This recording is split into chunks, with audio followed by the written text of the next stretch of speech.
Kabupaten Buleleng di era tahun 1970-an ternyata menyimpan sejarah di bidang sinematografi. Di tahun inilah, dengan kostum serta setting yang khas Buleleng, sehingga secara emosi para penonton merasa lebih dekat, akrab, bahkan seperti ikut bermain di dalamnya. Mungkin Anda akan bertanya, siapakah sosok pemrakarsa pembuatan film Buleleng di era awal tahun 1970-an?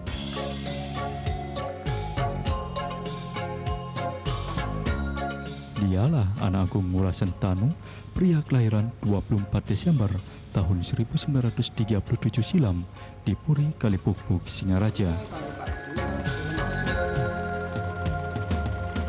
Ngurah Sentanu memang tak bisa dipisahkan dengan munculnya industri perfilman di Singaraja tahun 1970-an. Berawal dari kesukaannya bereksperimen dengan kamera, Ngurah Sentanu kemudian mendirikan semacam production house dengan nama Baskara Film. Namun yang mencengangkan, Ngurah Sentanu menggarap semuanya mulai dari produsernya, sutradara, penulis skenario, pencatat adegan, hingga editing. Editing yang menurut pengakuannya dilakukan di Australia yang kemudian didubbing di Jakarta. Selama 5 tahun kiprahnya di dunia perfilman, Ngurah Sentanu yang beristrikan Makele Sulasmi berhasil merampungkan 5 film yang kesemuanya berbahasa Bali. Melapa itu ngantuk. Sekali, nyen bani ngarepin imai denawul. Dia sumbang saya dengan syukuran. Yang suka-suka banyak lapin ini, yang lapang ngarepin imai denawul. Awal kemunculan industri film di Singaraja itu diakuinya sebagai sesuatu yang serba kebetulan. Setelah lulus dari STM Elektro di Surabaya, Ngurah Sentanu bekerja serabutan sebagai bengkel radio dan alat-alat elektronik lainnya. Saat itulah dirinya bertemu dengan Kuna Winaya dari FKIP Universitas Udayana yang menyuruhnya membuat pemancar radio Kumarastana di Jalan Pramuka, Singaraja. Dari Kuna Winaya lah kemudian Ngurah Sentanu mendapat kamera yang kemudian dipelajarinya untuk eksperimen. Awalnya Ngurah Sentanu bermain-main dengan kamera itu. Selanjutnya terbersit di benaknya untuk membuat sebuah film. Ide ini ternyata mendapat sambutan hangat dari para seniman di Buleleng yang kemudian bersedia menjadi pemain tanpa memperhitungkan bayaran. Sejumlah seniman Banyuning, Tukat Mungge, dan Kalipupuk pun ikut mendukung ide-ide cemerlang dari Ngurah Sentanu. Setelah mendapat dukungan penuh dari para seniman Buleleng, akhirnya Ngurah Sentanu memberanikan diri membeli sejumlah peralatan seperti proyektor, alat dubbing, serta peralatan lainnya. Ada kilatan di pikiran untuk membuat satu film.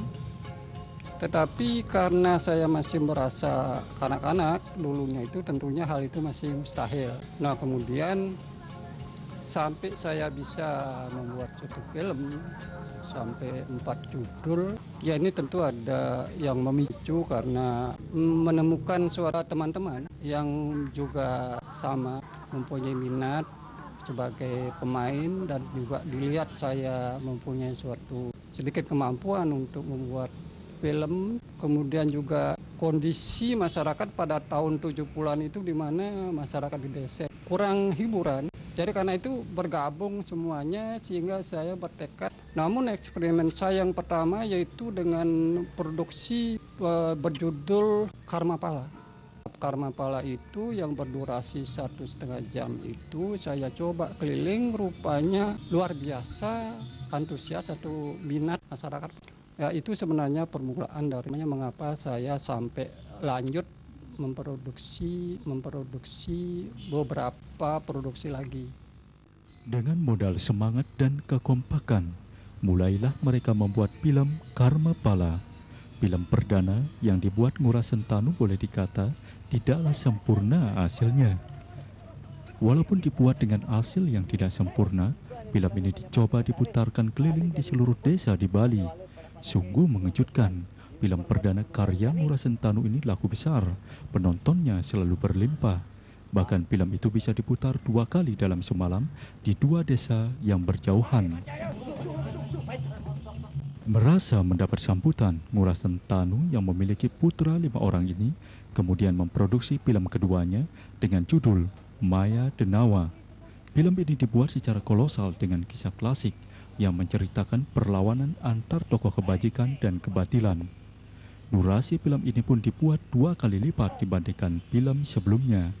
Jika Karmapala berdurasi 1,5 jam, maka film Maya Denawa dibuat berdurasi 3 jam.